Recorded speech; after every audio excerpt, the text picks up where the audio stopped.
আসসালামু আলাইকুম। Dhaka national institute of neuro science hospital আমার এক বন্ধুকে দেখানোর জন্য সকালে আসছে।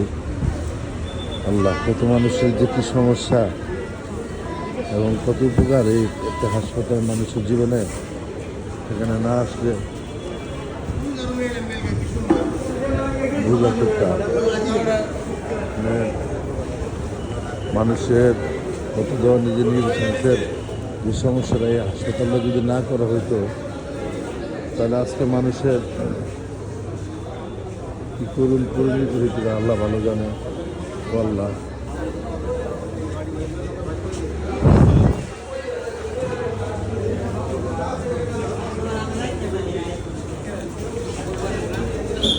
সরকার আসবে, সরকার চলে যাবে, কিন্তু যারাই করুক জনকল্যাণমূলক কাজগুলি মানুষের উপকারের জন্য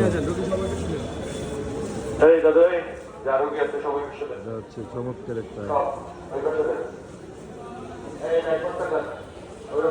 আল্লাহ আমাদের সমস্ত রোগ থেকে আমাদের হেফাজত করুক, কিন্তু মানুষের কল্যাণে সরকারের সমস্ত কর্মকাণ্ড হোক মানুষের কল্যাণমুখী, সেই প্রত্যাশা রাখি। আসসালামু আলাইকুম।